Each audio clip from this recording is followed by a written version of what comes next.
Olá pessoal, sejam bem-vindos ao meu canal aqui no YouTube. Eu sou o Breno e vou te ajudar a estudar melhor.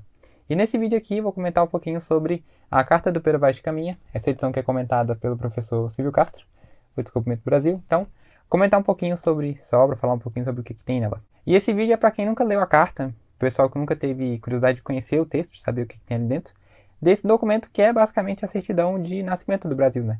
É um documento muito simples de ler, muito fácil de ler, com poucas páginas, por volta aí de umas 30 e poucas páginas mais ou menos, e que nessa edição aqui tem duas versões. Tem a primeira versão, que é basicamente uma transcrição do que está no documento original, e tem uma versão adaptada para o português que a gente usa hoje em dia, né? A versão mais atualizada, porque é 1500, então é uma carta bem antiga, escrita num português bem diferente do que a gente usa hoje em dia, um português mais arcaico. E a carta começa narrando a viagem dessa frota do Pedro Álvares Cabral, e era uma frota simplesmente imensa, mais de 1.200 pessoas reunidas aí em 12 naus, os barcos, né, portugueses.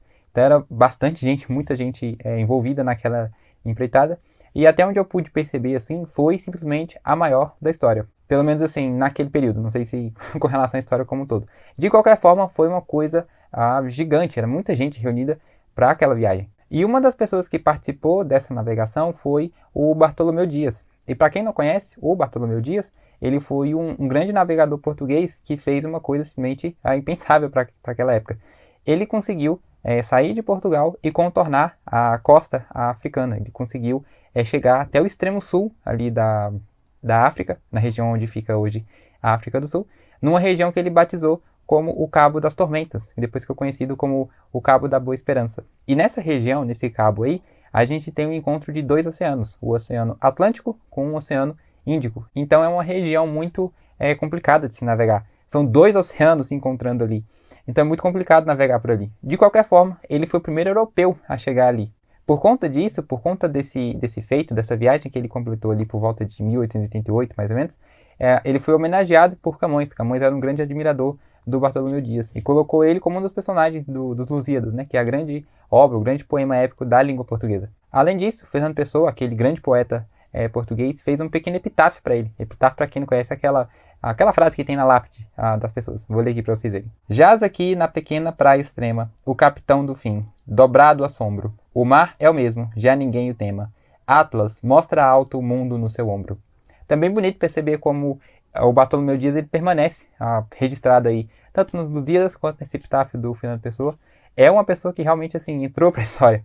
E outra pessoa que participou dessa empreitada também, outro grande navegador português, foi o Nicolau Coelho. O Nicolau Coelho, para quem não conhece, ele participou da expedição do Vasco da Gama, que chegou até as Índias finalmente, né? Dobrando exatamente aquela região da costa africana que os portugueses passaram tanto tempo para descobrir como é que faz. Para quem não está muito ligado em geografia assim exatamente, a costa africana é simplesmente enorme.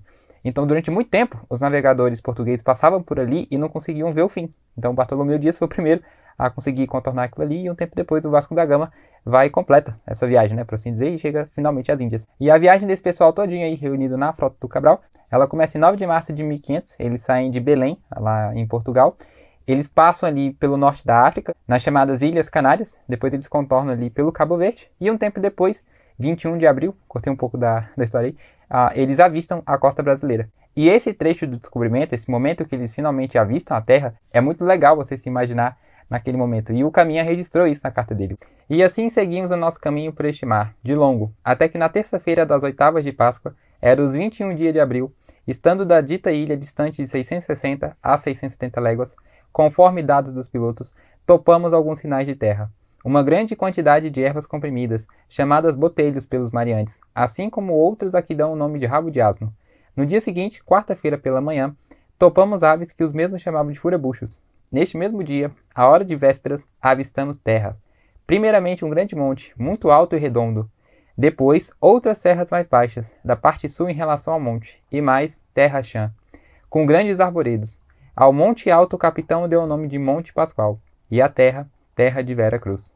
E eles chegam na região que hoje a gente conhece como Porto Seguro, na Bahia. Inclusive, quem visitar lá, existe um Marco do Descobrimento, que é basicamente um monumento, assim, um totem, como se fosse um totem, preso dentro de uma caixa de vidro. Quem visita lá consegue ver esse marco aí do descobrimento. Não é citado diretamente na carta, mas o pessoal coloca esse monumento, esse marco aí, próximo da época do Cabral. E o primeiro contato entre os indígenas e os europeus que aqui chegaram é muito curioso. É aquela relação de caramba, olha só, eu tô vendo algo que eu nunca vi na minha vida até então. O europeu vendo um povo completamente diferente, andando nu, e o índio vendo aquele pessoal com aquele tanto de parafernália, chegando em barcos gigantes. Então é um povo completamente diferente do outro. São duas culturas, dois povos diferentes de si, se encontrando naquele momento. E o interessante desse primeiro encontro é que logo assim no início, não exatamente no dia 21, que é quando eles avistam a costa, mas por volta ali, dois índios são trazidos a bordo do navio. E o caminho registra isso também. E estando Afonso Lopes, nosso piloto, em um daqueles navios pequenos a mandado do capitão, por ser homem vivo e competente para isso, meteu-se logo no esquife a sondar o porto por todas as partes, e tomou então dois daqueles homens da terra, mancebos e de bons corpos, que estavam na jangada. Um deles trazia um arco e 6 ou 7 flechas, e na praia andavam muitos com seus arcos e flechas, porém deles não fizeram uso em nenhum momento. E imediatamente, e já era de noite, Afonso Lopes levou os dois mancebos até o capitão, em cuja nau foram recebidos com muitos agrados e festa. E imaginar esse primeiro encontro entre eles, essa coisa do indígena subindo no barco, é legal, você se colocar naquele momento. Caramba, como é que foi isso? Imagina, você tá ali na sua praia, mais um dia como qualquer outro, e aí chega um barco enorme do nada. Enfim, é legal você se imaginar naquilo ali. E o Camus descreveu isso de um jeito muito rico, ele coloca como é que foi esse primeiro encontro entre eles. Acenderam-se tochas e eles entraram sem qualquer sinal de cortesia ou de desejo de dirigir-se ao capitão ou a qualquer outra pessoa presente, em especial. Todavia, um deles fixou o olhar no colar do capitão e começou a acenar para a terra, e logo em seguida para o colar, como querendo dizer que ali havia ouro. Fixou igualmente um castiçal de prata, e da mesma maneira acenava para a terra, e logo em seguida para o colar, como querendo dizer que lá também houvesse prata. Mostraram-lhe também um papagaio pardo que o capitão traz consigo. Pegaram-no logo com a mão e acenavam para a terra, como a dizer que ali os havia. Mostraram-lhe um carneiro, não fizeram caso dele. Uma galinha, quase tiveram medo dela. Não lhes queriam tocar, para logo depois tomá-la, com grande espanto nos olhos. Então aqui a gente percebe que houve realmente uma coisa curiosa entre eles, essa coisa de, nossa, caramba, o que é isso aqui que está se passando? Um índio com medo de uma galinha? Enfim, são detalhes bem especiais, bem curiosos, que deixam essa carta cada vez mais rica. E um trecho que me chamou a atenção na primeira vez que eu li, é uma parte em que os índios estão dormindo e os portugueses têm um certo cuidado com eles. Então deitaram-se na alcatifa para dormir, sem nenhuma preocupação de cobrirem suas vergonhas, as quais não eram circuncidadas, e as cabeleiras delas estavam raspadas e feitas. O capitão mandou pôr debaixo da cabeça de cada um deles um travesseiro. Enquanto isso, aquele da cabeleira esforçava-se por não a desmanchar. Cobriram-nos com o manto e eles a isso consentiam. Quedaram e adormeceram. Então, ao contrário do que a gente pensa de ter sido muito violento o que aconteceu entre eles, como muitas vezes a gente fala, né, com relação à história do Brasil, a gente vê que esse primeiro momento, esse primeiro encontro entre eles não foi assim. Havia uma certa harmonia, havia uma certa paz entre eles. E, inclusive, no outro trecho, vai ter uma conversa onde os portugueses vão debater o seguinte. A gente tem que mandar alguma coisa pro rei do Manuel, que é o rei que está nessa época. A gente já tem uma porrada de parafernália, tem aqui umas flechas, tem aqui uns cocais, uns negócios assim. O que a gente faz agora? A gente poderia mandar, pensando aí, né? Forçado 2 índios. Vamos pegar 2 índios aqui e mandar para lá. E aí, o que a gente faz com isso? E essa conversa entre eles vai ter uma conclusão. E logo que a decisão foi tomada, perguntou mais se lhes parecia bem tomar aqui por força um par destes homens para os mandar a Vossa Alteza. Sobre isto acordaram que não era necessário tomar à força homens, porque era geral costume dos que assim eram levados à força para alguma parte, dizerem que ali há de tudo quanto lhe perguntam, e que melhor e muito melhor informação da terra dariam 2 homens dentre os degredados que aqui fossem deixados, do que eles dariam se os levassem, por ser gente que ninguém entende. Nem certamente eles aprenderiam a falar como nós, para saberem tão bem dizer, que muito melhor estoutros não digam quanto Vossa Alteza aqui comandar, e que, portanto, não cuidássemos de tomar ninguém aqui à força nem de fazer escândalos, mas sim, para que desta maneira fosse possível amansá-los e apaziguá-los, somente deixar aqui os 2 degredados, quando partíssemos. E nesse trecho aqui aparece essa figura do degredado. É aquela pessoa que fez uma caca num lugar e acaba sendo mandado para o exílio, para o desterro, enfim, a pessoa que é mandada embora. E o primeiro degredado, mais importante assim na carta, é o Afonso Ribeiro. É um cara que arrumou uma confusão lá em Portugal e acabou sofrendo a pena do exílio. E ele acaba indo parar na expedição do Cabral e vem aqui para o Brasil. Como ele estava numa condição bem tensa, ele estava vindo cumprir uma pena, basicamente, ele é o primeiro a ser mandado em encontro aos índios. Então, o Cabral está ali, na costa brasileira, e eles pensam, tá, quem é que vai ser o corajoso que vai descer no barco e ir até lá? Coloca o degredado. Então, Afonso Ribeiro é o primeiro europeu, assim, primeiro português, a entrar lá e ter contato com os índios. E essa história do Afonso Ribeiro ela é muito curiosa, porque um tempo depois, ali início de maio, os portugueses retornam, mas ele fica ali, justamente por ser um degredado. Mas, de alguma forma, ele acaba conseguindo voltar para a Europa e ele se encontra com o Américo Vespúcio. E o Afonso Ribeiro conta para ele o que foi essa aventura, como é que foi sair de Portugal, chegar no Brasil, os 20 meses, acho que é esse o tempo que ele ficou lá, como é que foi esse período, o convívio com os índios. Esse geógrafo, esse Américo Vespúcio, ele anota tudo aquilo ali, ele percebe como tem uma riqueza de detalhes muito grande. E o próprio Américo, ele era um navegador, ele participou de algumas expedições, e aí, juntando toda essa experiência, o que ele aprendeu por conta própria, o que ele aprendeu com o relato do Afonso Ribeiro, ele escreve uma obra chamada Novos Mundos. E essa obra ficou tão famosa, ela ficou tão prestigiada, que o novo mundo que foi descoberto ali pelos europeus, o novo continente, né, foi homenageado em função dele. Então é por isso que a América se chama América, por conta do Américo Vespúcio, nessa obra Novos Mundos. E é interessante perceber que tem uma certa ligação com a história do Brasil, porque quem forneceu alguns detalhes dessa carta, desse monumento aí da história, foi o Afonso Ribeiro. Mas voltando aqui, uma das partes mais interessantes da carta é o divertimento que teve entre os indígenas. Mais uma vez, a gente imagina, né, que esse primeiro contato entre eles foi aquela coisa violenta de chegou na voadora, e não é bem assim. Teve um entrosamento bem bacana entre eles. O Caminha registra isso. E do outro lado do rio andavam muitos deles dançando e folgando, um diante dos outros, sem se tomarem pelas mãos, e faziam-no bem. Passou-se então além do rio Diogo Dias, que fora tesoureiro da casa real em Sacavém, o qual é homem gracioso de prazer, e levou consigo um gaiteiro nosso com sua gaita. Logo meteu-se com eles a dançar, tomando-os pelas mãos, e eles folgavam e riam, e o acompanhavam muito bem ao som da gaita. Depois de dançarem, fez-lhe ali, andando no chão, muitas voltas ligeiras e o salto mortal, de que eles se espantavam muito e riam e folgavam. Então é divertido você pensar que isso aconteceu, que houve ali um entrosamento, que houve uma harmonia entre esses dois povos tão diferentes. É bonito a gente pensar que, de uma certa forma, a história do Brasil, a nossa história, ela começou desse jeito, com esse entrosamento entre os portugueses e os índios que aqui já habitavam, os índios tupiniquim, na verdade. Um outro elemento que é muito importante, é muito presente na carta, ao longo de toda a carta, na verdade, é a religiosidade.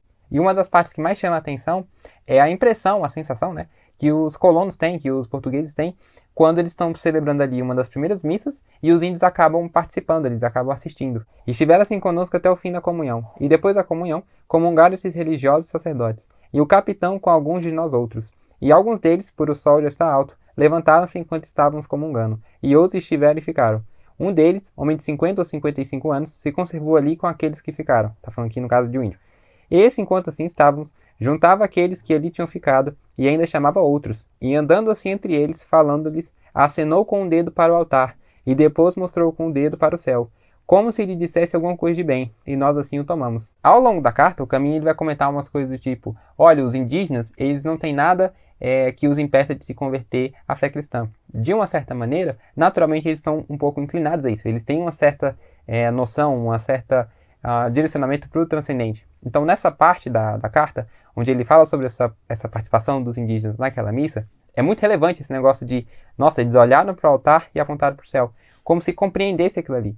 Mas a gente está falando ainda de índios não catequizados, que não têm ainda os rudimentos exatos da fé cristã, mas que já têm uma certa inclinação. Então, esse elemento é muito presente na carta como um todo, essa religiosidade, essa coisa de você identificar o divino, de você saber, olha, isso aqui é algo importante, é uma coisa transcendental, uma coisa que está acima da gente. E é curioso a gente pensar que o primeiro nome dado ao Brasil, a essa terra que a gente conhece como Brasil, foi Terra de Vera Cruz, como se o Brasil estivesse sendo batizado ali. É uma nova terra da cristandade, é um novo reino de Cristo. E um detalhe que chama muita atenção é que no descobrimento, a nossa pedra angular, para quem não conhece é o seguinte, você está no descobrimento, você chega na nova terra, você marca aquilo ali. Esse lugar pertence a fulano, você coloca uma pedra.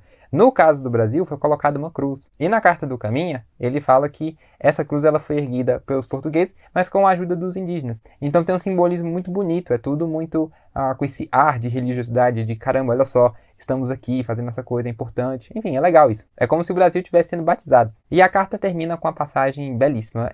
Esse trecho é um dos mais legais, na verdade. Nela, até agora, não podemos saber que haja ouro, nem prata, nem coisa alguma de metal ou ferro, nem o vimos. Porém, a terra em si é de muitos bons ares, assim frios e temperados como de entre Douro e Minho, porque neste tempo de agora os achávamos como de lá. As águas são muitas e infindas, e em tal maneira graciosa que, querendo aproveitá-la, tudo dará nela, por causa das águas que tem. Porém, o melhor fruto que dela se pode tirar, me parece que será salvar esta gente. E esta deve ser a principal semente que Vossa Alteza nela deve lançar. E que não houvesse mais que ter aqui Vossa Alteza esta pousada para a navegação de Calicut, isso bastava. Mas ainda, disposição para nela cumprir-se e fazer o que Vossa Alteza tanto deseja, a saber, acrescentamento da nossa santa fé. Então é mais um trecho que reforça essa coisa da religiosidade. Um debate importante que tem é se eles chegaram aqui porque quiseram exatamente, ou se foi uma coisa mais acidental. E no final das contas não importa de verdade, porque se você tem esse senso providencial, se você tem essa coisa de, caramba, nós estamos aqui, e se nós estamos aqui é porque existe um desígnio divino, existe uma missão que foi dada a nós. E o Brasil, até onde eu sei, é o único país que tem no seu início já um grande marco na literatura, que é a Carta do Pero Vaz. E por falar nisso, essa carta ela se insere na conhecida literatura de viagem ou testemunho, que são aqueles escritos, aqueles textos da época do descobrimento, das grandes navegações, e que colocam essas viagens, os eventos que aconteceram, os personagens que participaram. E é muito legal porque nessa edição aqui, da LM, você encontra uma lista desses documentos, você pode conhecer cada um deles. Inclusive, nessa carta aqui, nessa edição aqui, a gente encontra não só o texto do Caminha, mas um tal de relato anônimo, eu acho que é esse o nome, de uma outra pessoa que também participou da expedição, mas que infelizmente a gente não sabe o nome, a gente perdeu o nome, e sobreviveu porque um documento italiano, uma tradução daquilo ali, acabou chegando até a gente e é por isso que a gente tem esse documento. E essa edição aqui, ela é um guia não só para quem quer conhecer a carta, mas para quem quer conhecer o descobrimento.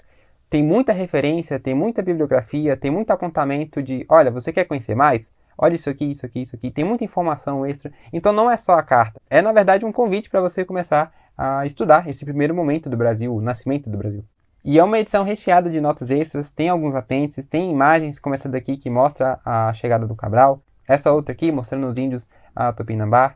Então tem muito mais que só a carta, tem muito texto extra, tem muita coisa pra gente descobrir, pra gente investigar, pra gente discutir. E uma curiosidade que essa edição traz logo na contracapa é que a carta desapareceu por 3 séculos. Ela só foi encontrada em 1773 e só foi publicada em 1817. Então, assim, é relativamente recente, se a gente pensar que o Brasil tem aí mais de 500 anos.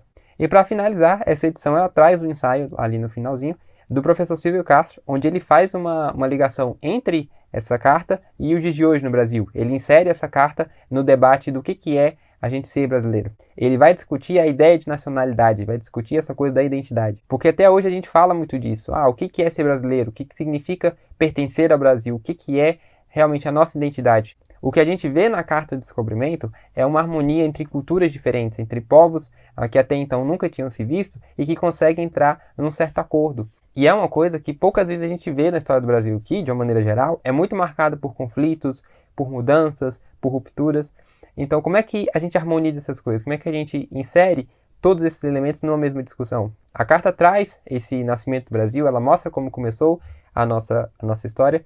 Como é que isso está relacionado ao desenvolvimento do restante da nossa história? Como é que esses elementos podem ser lidos dentro da mesma conjuntura? A civilização brasileira, ela nasce a partir de 3 povos, 3 culturas. A gente tem o indígena, que aqui já habitava, a gente tem o europeu, na época das grandes navegações, e a gente tem o povo escravizado, os negros que vieram da África. E na opinião do professor Silvio Castro, a história do Brasil ela é muitas vezes a tentativa de romper com a velha visão colonialista que permaneceu durante muito tempo no Brasil. Um desses momentos, pensando aí no século XIX, é o positivismo, que derrubou a monarquia no Brasil, o golpe ali de 15 de novembro de 89, e que trouxe uma nova estrutura social, uma nova estrutura política, enfim, várias mudanças. Depois nós temos o simbolismo, o parnasianismo, a Semana de 22, já trazendo agora para o século XX. Então são todos momentos bem importantes da história do Brasil que contribuem para esse debate de o que é ser brasileiro, o que é a nossa nacionalidade. São várias respostas que são dadas para essa pergunta. E a gente tem que olhar para tudo isso dentro do mesmo leitura,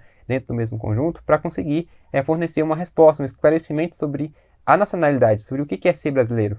Então é uma discussão muito complexa, mas ela não deixa de ser interessantíssima.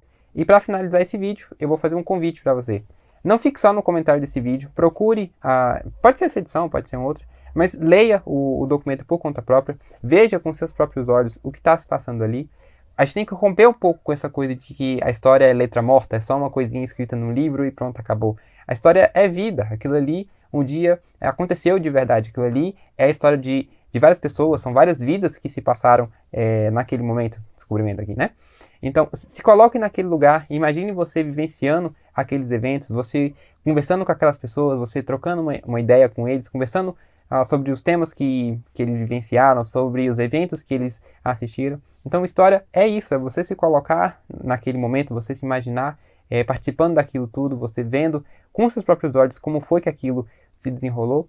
E assim você se aproxima mais da história, você conhece mais sobre o seu próprio país, sobre a sua própria história. E o meu intuito com esse vídeo era esse. te fazer esse convite para conhecer a história por dentro, de você se colocar realmente quase como um personagem daquilo ali e imaginar, caramba, como é que foi que isso aconteceu, o que que se passou, quais foram as ideias e participar de toda essa discussão que é sem dúvida muito interessante. E se você quiser adquirir essa edição, eu estou deixando o link dela na descrição.